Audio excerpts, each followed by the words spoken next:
El director para el hemisferio occidental del Fondo Monetario Internacional, Alejandro Werner, dijo que la previsión de crecimiento para América Latina en el año 2014 va a ser de menos del 2%. Hace algún tiempo nos han hablado de la década de América Latina. El propio presidente del Banco Interamericano de Desarrollo, el colombiano Luis Alberto Moreno, publicó un libro con ese título, en donde había optimismo, había una imagen muy positiva para el futuro en el corto y mediano plazos en la región. La pregunta es, ¿qué pasó? No, fíjate, en primer lugar, recuerdo que yo estuve contigo ahora un año y medio. La posición nuestra en CAF ha sido más cautelosa, porque no hay ninguna duda que América Latina ha tenido una etapa muy positiva en varios frentes, ¿no? En primer lugar, yo creo que en la macroeconomía hemos tenido una etapa de un crecimiento razonable, no maravilloso, pero bordeando el 4,5% en promedio. Ha habido una reducción en la pobreza espectacular, no ha habido inflaciones, no hay programa de deuda, y la mayor parte de los países de la región, no todos desde luego, tienen políticas macroeconómicas muy considerables. Ese ha sido un factor muy positivo. El segundo, y especialmente para los suramericanos, el factor China. China en particular, que ha significado una demanda espectacular de las materias primas, con lo cual los precios de estas materias primas han subido en una forma que nunca habíamos visto en el pasado, lo cual significa en esencia un efecto que los economistas llamamos de términos de intercambio. Y el tercer elemento ha sido que gracias a las debilidades de la economía de Estados Unidos y europea, que forzó a políticas monetarias muy correctas, que implicaron una reducción en las tasas de interés, el flujo de recursos financieros a la región fue abundante. Bueno, esos son los tres factores. Entonces, entramos en una etapa muy positiva. Y efectivamente hubo todos estos éxitos. Ahora, ¿qué sucede? Las reglas cambian porque el mundo ha cambiado. Vemos que Europa sigue pedaleando para salir de un proceso recesivo, Japón lo mismo, Estados Unidos ha mejorado, pero su crecimiento todavía es muy débil. Bueno, entonces, en definitiva, en ese contexto se añade además el hecho que la China, por razones también muy válidas, está en un ajuste de su modelo que era un modelo exportador, en esencia, hoy es un modelo más balanceado, donde van a dar mucho énfasis a la demanda interna, lo cual significa que el crecimiento de la China, que estábamos acostumbrados a 10, 11, 12%, no se va a dar más. Y el efecto ahora está creciendo al 7%, y yo diría que con ese modelo posiblemente en los próximos años así va a ser. Bueno, entonces, esto ha significado que la región, este año en particular, está teniendo un efecto negativo. Sin embargo, hay que tener cuidado, a los promedios a veces engañan, ¿no? Porque evidentemente que, como decía el fondo, y lo compartimos la idea, que la tasa de crecimiento va a ser de los niveles que ellos señalan, pero hay diferencias, ¿no? Es decir, por ejemplo, si vamos a los países como en Sudamérica, tomemos Colombia, tomemos Perú, tomemos Bolivia, tomemos Ecuador, esos países están creciendo menos que el año pasado, pero de todas maneras están con crecimientos bastante razonables. El peso central de la caída en el crecimiento, en el promedio, está en el caso de la economía de Brasil, que por una serie de razones va a tener un crecimiento marginal o positivo, y también tenemos los casos de las economías de Venezuela y Argentina, que están con un crecimiento o decrecimiento. Y obviamente son tres economías muy grandes. Pero lo que es cierto es que, y lo dijeron en el panel que precisamente yo dirigí, que debemos esperar en los próximos años unas tasas de crecimiento del orden del 2,5-3%. Y esa es una muy mala noticia. Bueno, ¿y qué debe hacer América Latina para que la economía crezca, para que crezcan las economías desde México hasta la Patagonia? Bueno, mira, la receta es una receta de carácter estructural. Yo creo que la bendición que han significado esa bonanza de los precios de las materias primas ha traído por el lado negativo una maldición. Y la maldición es que especialmente en Sudamérica ha habido lo que CEPAL en forma muy correcta señala, la reprimarización. O sea, hemos vuelto a tener una alta dependencia en las materias primas, que fue el fenómeno que nos llevó en los años 50 a ir a otro modelo. Entonces, ¿la receta cuál es? La receta es que aprovechemos que aún estamos en una etapa de crecimiento más bajo, pero sin desequilibrios macroeconómicos graves, salvo algunas excepciones. Aprovechemos esta etapa para ir a lo que es la transformación productiva, eficiente e inclusiva. ¿Qué quiere decir eso? Movamos a nuestros países de lo que es un modelo que llamaríamos de ventajas comparativas, que se basa en materias primas y salarios bajos, a una economía que no puede desconocer la bendición que tiene la región de recursos naturales, pero que le dé el valor añadido con tecnología e innovación y dé un salto a otras actividades que potencian no únicamente el crecimiento, sino la inserción inteligente en las realidades de la globalización, que significa las cadenas de producción globales, que implica mayor empleo, que implica generación de posibilidades para los emprendedores. Ahora esto es fácil decirlo, pero hacerlo requiere una agenda consensuada que implique que los gobiernos, el sector privado y los actores principales en la sociedad tienen que tener un objetivo común que trasciende los ciclos electorales. Mire, Colombia, México, Perú y Chile formaron lo que se llama la Alianza del Pacífico. Y en general el mundo mira con bastante atención a la Alianza del Pacífico. Pero si uno se da cuenta, la economía mexicana no crece tanto como debería, y eso que está México al lado de Estados Unidos. Hay desaceleración en la economía chilena, como han dicho hace muy pocos días los expertos. A pesar de todo eso, ¿usted cree que la Alianza del Pacífico es la niña bonita de la economía latinoamericana o eso es ver la cosa con mucho optimismo? No, mira, yo creo que hay que poner las cosas en el contexto apropiado. La iniciativa de la Alianza del Pacífico es una buena iniciativa porque son 4 países que tienen el común denominador de políticas macroeconómicas comunes, apertura, acuerdos de libre comercio y una actitud muy positiva a la inversión extranjera. Y definitivamente es una contribución, pero no es, bajo ningún concepto, un sustituto a todos los procesos de integración. Y yo creo que en ese sentido los líderes, el presidente Peña Nieto ha sido muy claro en decirlo, que esto no es contra nadie, es una manera de trabajar.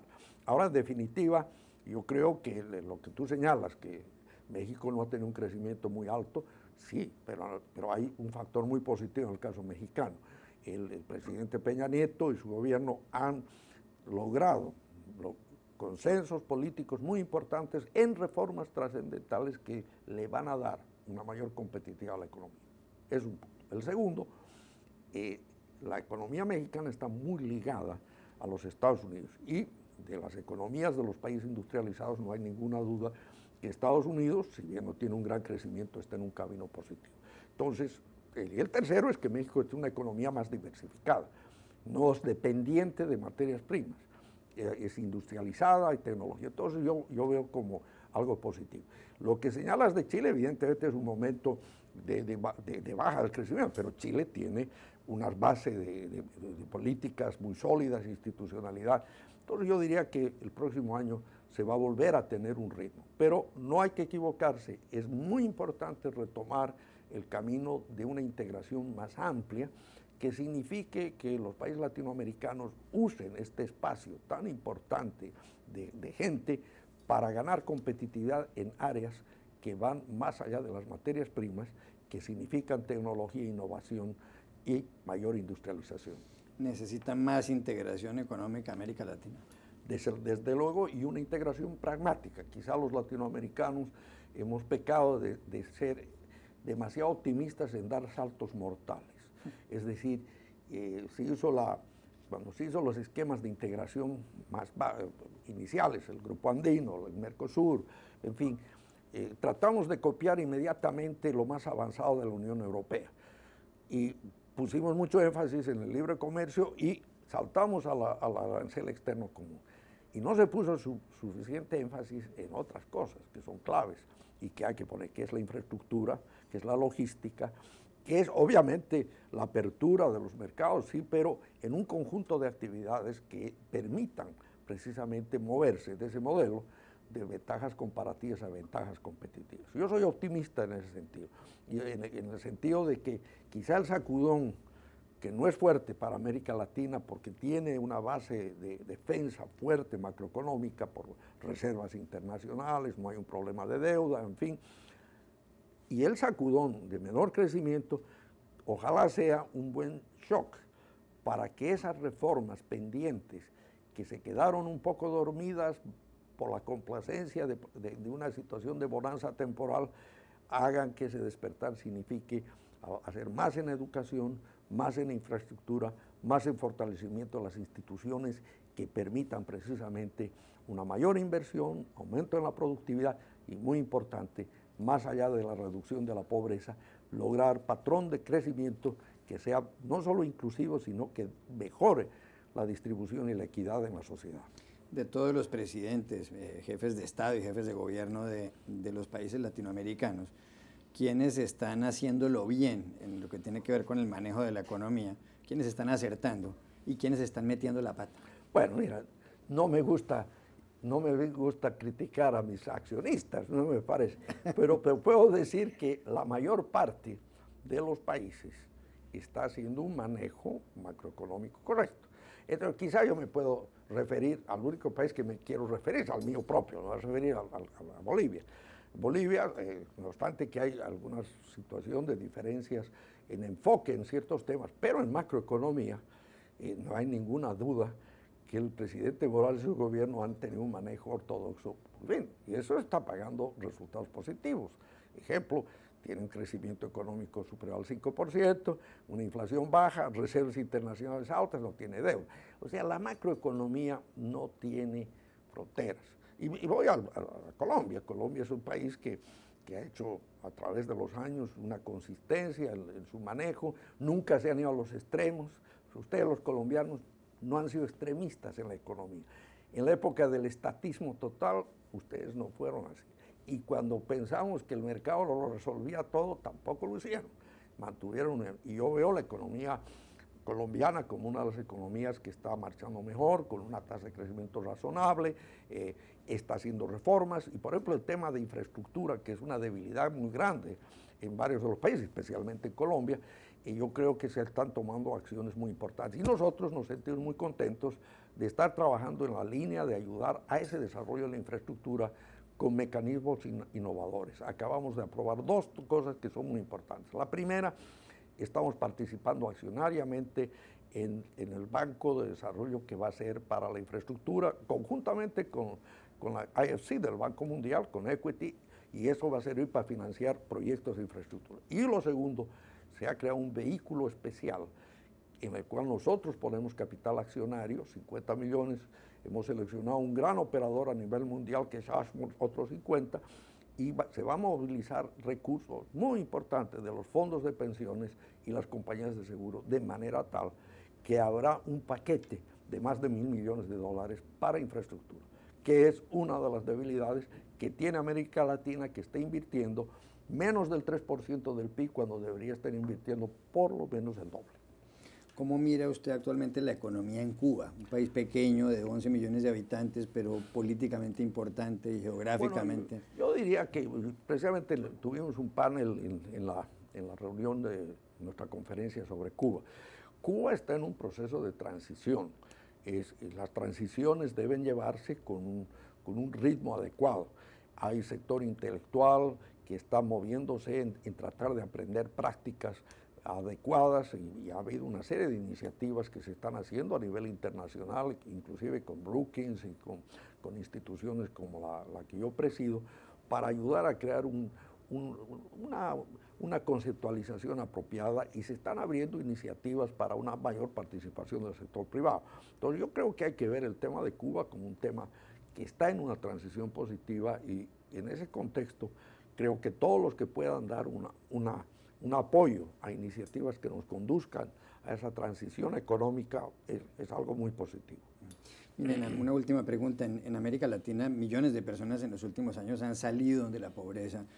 La clase media ha aumentado, pero este asunto de la desaceleración de la economía no produce un fenómeno, y es que la gente que ha logrado llegar a la clase media, al ver que la economía va lentamente, ¿no será que esa gente empieza a asomarse nuevamente hacia regresar a un peldaño inferior, a las clases bajas económicas? ¿No será que hay un gran peligro ahí social en América Latina? Pusiste el dedo en la llaga. Yo creo que es un tema muy importante. No hay duda que en los últimos años la región ha hecho un esfuerzo fantástico en la reducción de la pobreza. Y vemos grandes sectores de esa gente que se ha elevado y ha ido a una clase que de pronto no es la clase media estrictamente, pero piensa que es la clase media. Pero esa gente ya está insatisfecha porque exige cosas que no las exigía antes. Están, como decía, por ejemplo, en varios de los temas que hemos visto en la región, en Brasil, en Chile, en varios lugares.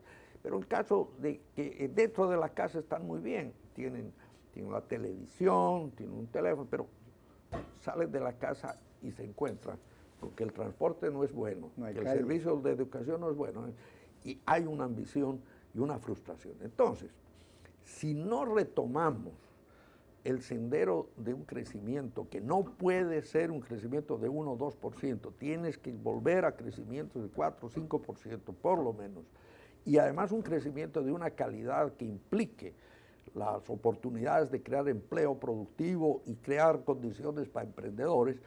El gran riesgo es lo que tú dices, porque si la economía no crece y la situación macroeconómica no te permite tener la abundancia de recursos para programas dirigidos como han tenido exitosamente varios de los países, el riesgo es que muchos de aquellos que pasaron el umbral de la pobreza vuelvan a caer.